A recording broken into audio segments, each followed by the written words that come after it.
안녕하세요, 홍수아입니다. 오늘은 가벼워서 손이 자주 가는 심플 노트에 대한 이야기를 좀 드려보도록 하겠습니다. 에버노트는 지금도 매일같이 사용하고 있는 노트 앱이기도 합니다.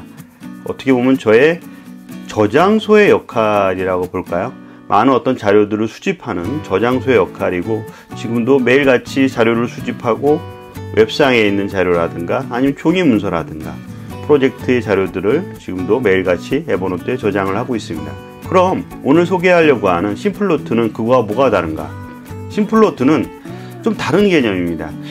에버노트는 자료를 수집하고 필요한 자료를 그 안에서 편집을 하거나 하는 역할을 하고 있지만, 심플노트는 오직 글쓰기 역할을 하고 있습니다. 이처럼 유튜브에 올리려고 하는 어떤 원고의 작업이라든가 아니면 매일같이 글을 쓰는, 작성을 할 때 쓰는 원고들 위주로 사용을 하고 있는데, 또 아주 간편해서 자주 꺼내 쓰기도 합니다. 이처럼 저에게는 이제 노트들이 이런 에버노트가 있고요, 이런 심플노트가 있습니다. 가끔씩 소개하고 있는 워크플로우라는 노트가 있고요, 어제 소개한 아이디어 노트들이 있는데, 각각의 노트들이 차이점들이 존재합니다. 그런 차이점들은 나중에 한번 다시 설명을 좀 드려보고요, 오늘은 심플노트에 대해서 한번 보다 깊이 이야기 좀 하도록 하겠습니다. 심플노트는 이렇게 빅스비 버튼 한 번만 누르게 되면 자동으로 실행이 됩니다.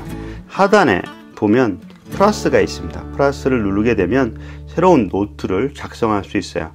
따로 제목란이 존재하지 않습니다. 맨 위가 상위가 제목이고요, 제목 다음으로 한 칸 내리면 여기서부터 본문입니다. 그래서 따로 제목란이 존재하지 않고요, 저장하는 부분이 따로 존재하지 않고 그냥 그대로 자동으로 저장이 되며, 상위 좌측에 있는 나가기 버튼을 하게 되면 자동으로 저장이 되고 동기화가 이루어집니다. 노트들이 작성한 리스트를 볼 수 있고요, 안에 있는 내용이 어떤 건지도 살펴볼 수가 있습니다. 최근 노트 작성한 걸 하나 살펴보도록 하겠습니다. 기존에 작성한 노트들을 다시 꺼내서 얼마든지 수정이 가능하고요, 메뉴는 상위에 이렇게 5개의 메뉴들이 존재합니다. 나머지는 하단에는 대부분 다 노트의 리스트들을, 노트의 내용들을 살펴볼 수가 있고요, 이미지나 또 다른 표라든가 그런 것들이 들어가지 않기 때문에 이미지가 필요할 때는 이렇게 하이퍼링크들을 집어넣어서 연결시키는 방법을 하고 있습니다. 마크다운 기능들은 한번 제공이 됩니다. 상위에 있는 5개 메뉴들은 먼저 좌측부터 실행을 하게 되면, 이거는 체크박스를 집어넣을 수가 있습니다. 그래서 현재 있는 부분들에 대해서 체크박스를 집어넣을 수 있는데요, 제목에다 집어넣는 방식이 있고요, 이거는 안에 있는 본문에다 집어넣을 때 이런 식으로 체크박스를 집어넣을 수가 있어요. 두 번째는 심플노트를 사용을 하면서 가장 제가 좋아하는 기능 중에 하나가 히스토리 복구입니다. 과거의 데이터들, 그러니까 이 노트의 이전에 작업한 노트들을 복원할 수가 있습니다. 원고 작업이 한 번에 끝나는 것이 아니라 아침부터 저녁까지 틈나는 대로 꾸준하게 원고 작업을 하다 보니까 이전의 원고들로 다시 돌아가고 싶은 거예요. 그럴 때, 아니면 이전의 원고들이 어떤 내용인지를 좀 보고 싶을 때 이런 식으로 과거의 원고들로 돌아갈 수 있는데, 이런 식으로 과거의 데이터를 복원하고자 할 때 사용을 하고요. 요거는 공유하는 옵션이고요, 요 I라는 I 인포메이션을 클릭하게 되면, 제가 또 심플노트를 사용하게 된 또 하나의 어떤 그 장점 중에 하나가 글자 수 확인입니다. 이 원고가 매일 1200자에서 1500자의 원고 작업을 합니다. 그러니까 완성된 원고가 1200자에서 1500자 완성된 원고 작업을 진행하는데, 그때 원고를 만들기 위해서 이제 진행을 합니다. 1900자 정도 되는 거는 밑에 하단에 참조 원고들이 좀 있어서, 그런데 하여튼 이 정도의 원고로 작업을 하기 위해서 이 정도는 얼마 정도 원고가 됐지? 라는 걸 항상 체크하고자 할 때 봅니다. 그러니까 첫 번째로 단순하게 이동 중에서라도 얼마든지 이 빅스비 버튼 한 번만 누르게 되면 해당하는 원고들을 바로 끄집어내서 작업을 할 수 있다는 그런 아주 장점도 있지만, 과거의 데이터로 다시 돌아가고자 하는 것, 잘못해서 내용을 수정했는데 이전 데이터로 돌아가고 싶은데 기억이 안 날 때 돌아갈 수 있는 방법을, 기능을 제공을 해주고 있고, 하루에 원고가 어느 정도 작성이 됐는지를 글자 수 확인하는 부분들을 볼 수가 있습니다.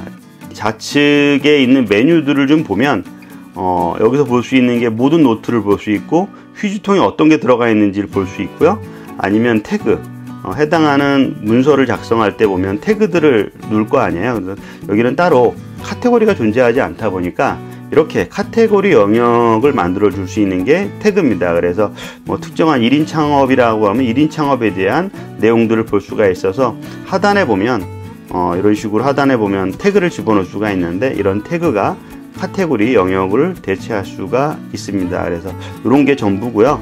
그 다음에 이제 설정에 가면 몇 가지 기능들이 있긴 한데 아주 단순합니다.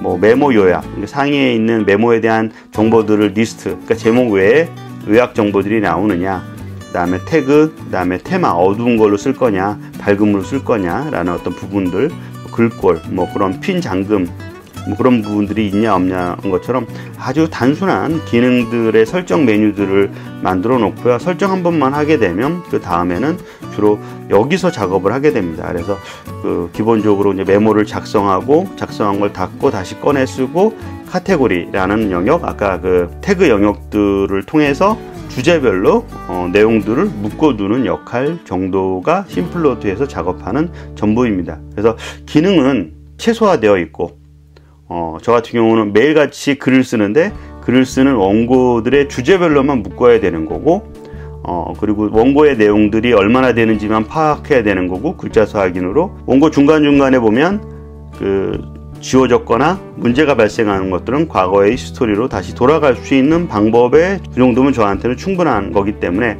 기존에 에버노트와 상당히 많이 다른 거죠. 에버노트는 많은 자료들을 저장해 놓고 사용을 하고 있는 거고, 이것들은 특정한 주제, 글을 쓰거나 이런 원고 작업을 하고 있는 분야에서는 심플노트만 사용을 하고 있는 겁니다. 따로 이렇게 노트에서도 이렇게 분류해서 사용을 한다라고 보시면 될 것 같고, 처음에 이렇게 분류하는 것들이 불편하다라고 생각이 됐는데 좀 지나 보니까 이런 하나 분류하는 작업들이 요거는 일기 노트야, 이거는 글쓰기 노트야 라고 해서 이제 분류해서 사용을 해도 충분히 가능한 것을 느꼈습니다. 그래서 이런 식으로 노트를 분류해서 사용을 하고 있다 보시면 될 것 같아요. 이 정도까지 심플노트에 대한 설명 마치도록 하겠습니다. 감사합니다.